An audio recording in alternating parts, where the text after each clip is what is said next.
Welcome to Biology My Passion. I am Soumya Harikrishna. We are learning the chapter Principles of Inheritance and Variations. We started with Mendel's experiments. Then after learning monohybrid cross and dihybrid cross, we started discussing the variations from Mendel's theories. In the previous video, we discussed incomplete dominance, which is actually a variation from the law of dominance proposed by Mendel. We know in case of dominance, one allele of a gene completely masks the effect of another one, which is recessive, and produces only expression of one of the parental traits. When it comes to incomplete dominance, what is happening? One allele is not completely dominant over the other, but partially dominant. And what is the resultant phenotype?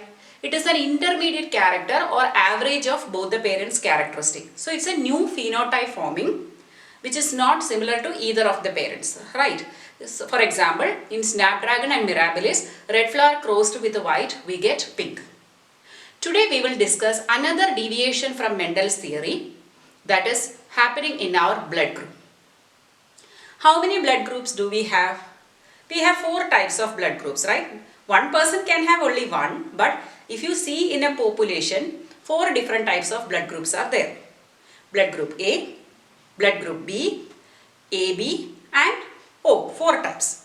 So, if you see the blood group inheritance, okay, it was by a gene called I. So, the blood group is controlled by gene I. So, this one gene is controlling the blood group. So, what is the basis of grouping? It is based on a sugar polymer present on the surface of RBC. So, imagine if there is a sugar polymer, it's actually a glycoprotein which is present on the surface of RBC. This is called a A-type antigen. So, if A-type is present, this is called a A blood group. Let us see another one. It is a different one. Another sugar polymer. This is B. Okay, that is B antigen present means the blood group is B. Whereas in the third case, there can be both A and B present together on the surface of RBC. Both the antigens are present. So, this is AB blood group. And the last one, no antigen is present on the surface. So, it is 0, nil or O blood group. So, this is the basis of classification. And you know, corresponding to the antigen, antibody will be there in plasma. Because antigen is on the surface of RBC, antibody will be there in the plasma. So, A group has B antibody, B group has A antibody, AB group has no antibody, O group has both A and B antibody. All these we learned in class 11. Here we are more focusing on the inheritance pattern. So, here we know A can be controlled by one allele, right? So, that is called the IA allele. So, IA allele will control production of A blood group, whereas B is produced by IB allele. Whereas this O, that is absence of A or B, because this comes, it will become A, this comes, it will become B. So, there should be an allele which is not producing any antigen. So, that is small letter I, or we can sometimes say IO also. Okay, but in your NCERT, small letter I is given. Let us think of the condition of tall versus dwarf. How was it? Tall was by allele capital T, dwarf had an allele small t. So, for the high gene, how many alleles were there? 2 alleles were there. That is capital T and small t. The same way flower color, capital V, small v. Seed shape, capital R, small r, round and wrinkled. Or seed color, yellow and green. So, for all these genes studied by Mendel, for one gene, only 2 alleles were there. But look here, how many alleles are there? 3 alleles, IA, IB and small letter I. So, if a gene has more than 2 alleles, then it is called a multiple alleles. Literal meaning only. Multiple means many. Minimum is 2. So multiple, more than 2 alleles, 3 or more, any number, they are called a multiple alleles. So human blood group is an example of multiple allelism. If you refer to the condition, we call it as allelism. So human blood group is an example of multiple allelism because the blood group gene I has got 3 different alleles, IA, IB and small I. Here 3 alleles are there, IA, IB and small I. When you are writing A and B, write as a superscript. Okay. So of this, IA is a dominant allele. Okay. IB is also dominant. Then what is recessive? Small letter. Small I is recessive. So what does this mean? If IA and small I come together, only it will show A blood group, complete dominance. Okay. When IB and small I come together, it will show B blood group, that is again complete dominance. So A blood group person can be homozygous or heterozygous because IA is obviously A blood group. IA small I is also A blood group because A is completely dominant over small letter I.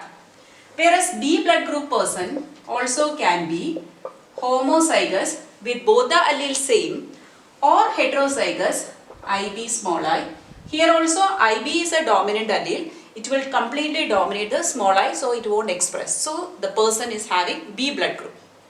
Whereas since O blood group is recessive condition, it should be obviously recessive, homozygous, because recessive can be expressed only in a homozygous condition, right? So at least one dominant is there, it will go to that phenotype.